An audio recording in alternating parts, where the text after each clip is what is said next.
प्रभु यीशु मसीह के मधुर और मीठे नाम में सभी को जय मसीह की और गुड मॉर्निंग। हम परमेश्वर को धन्यवाद देते हैं कि परमेश्वर ने इस सुंदर सुबह में अपने वचन से हमसे बातचीत कर रहे हैं। आज का जो डिवोशन का जो टॉपिक है वो है witness of John the Baptist. यूहन्ना बपतिस्मा देने वाले की गवाही, जो हम यूहन्ना रचित सुसमाचार 1 अध्याय 19 से लेके 34वीं वचन तक पढ़ पाते हैं। 19वीं वचन से जब हम पढ़ना शुरू करते हैं तो ऐसे पद का शुरू होता है, यूहन्ना की गवाही यह है कि जब यहूदियों ने यरूशलेम से याजकों और लेवियों को उससे यह पूछने के लिए भेजा, तू कौन है, तो उसने यह मान लिया और इनकार नहीं किया, परंतु मान लिया मैं मसीह नहीं हूं। तो जब हम यूहन्ना रचित सुसमाचार उसका 1 अध्याय 19 से लेके 28वीं वचन तक पढ़ते हैं, यहाँ पर यूहन्ना बपतिस्मा दाता को क्या होता है, यहूदियों का जो यरूशलेम के जो याजक गण है, जो लेवी गण है, वे लोग ये सवाल करते हैं उनसे कि मसीह कौन है। क्योंकि यूहन्ना बपतिस्मा दाता वो बपतिस्मा देता था, जल का बपतिस्मा देता था, इसी कारण इनका ये सवाल उठा कि तू कौन है ना। तो उससे एक ही सवाल पूछा गया, क्या तू मसीह है, या फिर क्या तू भविष्यद्वक्ता है ना, या फिर एलिया है, या फिर क्या है जो तू बपतिस्मा देता है, क्यों बपतिस्मा देता है। और इसी प्रकार यूहन्ना यह जवाब देता है, मैं तो जल से बपतिस्मा देता हूं, परंतु तुम्हारे बीच में एक व्यक्ति खड़ा है जिससे तुम नहीं जानते, अर्थात मेरे बाद आने वाला है, जिसके जूती का बांध में खोलने के योग्य नहीं। ऐसे करके यूहन्ना जो है अपना बात जो है, अपना आंसर जो है, जवाब जो है बोल के कंक्लूड कर देता है। ठीक है, तो फिर हम जब 29वीं वचन से पढ़ना शुरू करते हैं, 34वीं वचन ध्यान दे के इस वचनों को पढ़ेंगे तो वहां पर देख पाते हैं, दूसरे दिन उसने यीशु को अपनी ओर आते देखकर कहा, देखो यह परमेश्वर का मेमना है जो जगत का पाप उठा ले जाता है। अब जब हम इस पद को पढ़ते हैं, हम समझ पाते हैं कि ये वही परमेश्वर का मेमना है जो जगत का या फिर संसार का पापों की क्षमा का जो बलिदान है उसको उठाने के लिए आया है।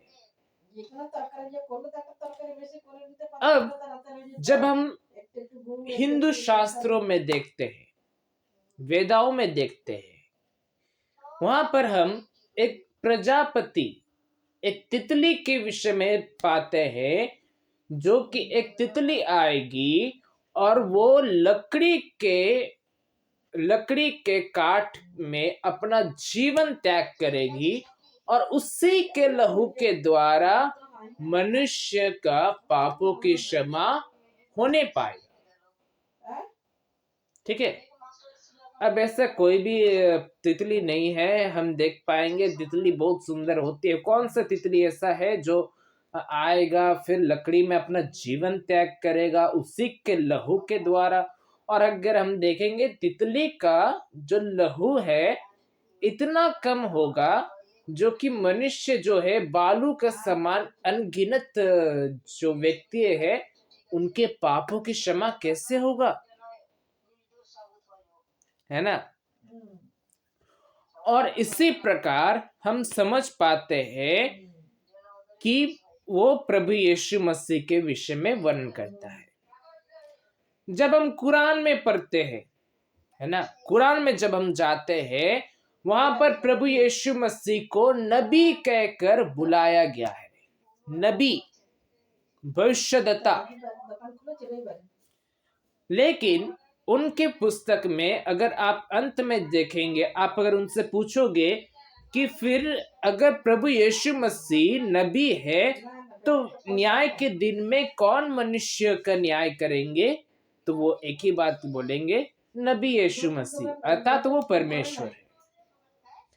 जब हम पुराने नियम अर्थात इज़राइल का व्यवस्था को पढ़ते हैं वहां पर हम इस प्रकार देख पाते हैं कि प्रभु यीशु मसीह के सारा चिन्ह वहां पर लिखा गया है कि कैसे प्रभु यीशु मसीह को सताया जाएगा और उनको घात किया जाएगा और उन्हीं के लहू के द्वारा मनुष्य का पाप क्षमा होगा।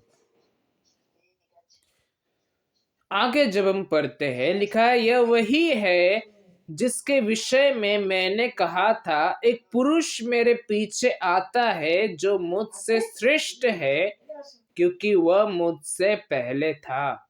मैं तो उससे पहचानता ना था, परंतु इसलिए मैं जल से बपतिस्मा देता हुआ आया कि वह इज़राइल पर प्रकट हो जाए।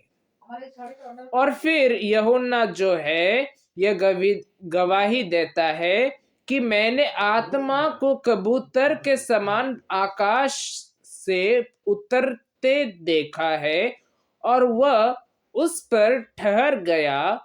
मैं तो उसे पहचानता ही नहीं था, परंतु जिसने मुझे जल से बपतिस्मा देने को भेजा उसी ने मुझसे कहा, जिस पर तू आत्मा को उतरते और ठहरते देखे वही पवित्र आत्मा से बपतिस्मा देने वाला है। और मैंने देखा और गवाही दी कि यही परमेश्वर का पुत्र है। आज हम सभी विश्वासी गण जब हम सुंदर इस सुबह में जब आते हैं, जब परमेश्वर के वचन सुनते हैं, तो हमारा ये विश्वास नहीं रहता कि प्रभु यीशु मसीह ही परमेश्वर है। प्रभु यीशु मसीह ही वही दाखलता परमेश्वर है जो हमारे लिए अपना जीवन को त्याग कर चुके हैं। आज भी कहीं ऐसे लोग हैं जो लोग ये सोचते हैं कि अभी तक भी मसीह नहीं आए हैं। आज भी कहीं ऐसे लोग हैं जो प्रभु यीशु मसीह को परमेश्वर बोल के मानते ही नहीं है।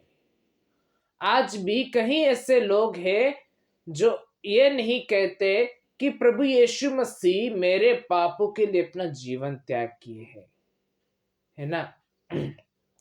और इसी कारण आज के सब सुंदर सुबह में आइए हम में से जितने जन परमेश्वर को, प्रभु यीशु मसीह को परमेश्वर बोल के पुकारा नहीं है, आइए आज के समय में हम सभी कोई प्रभु यीशु मसीह को परमेश्वर के रूप में देखें, जिससे हम स्वर्ग राज्य एवं परमेश्वर की वारिस होने पाए। इस वचन के द्वारा परमेश्वर के नाम की महिमा हो। सबको जय मसीह।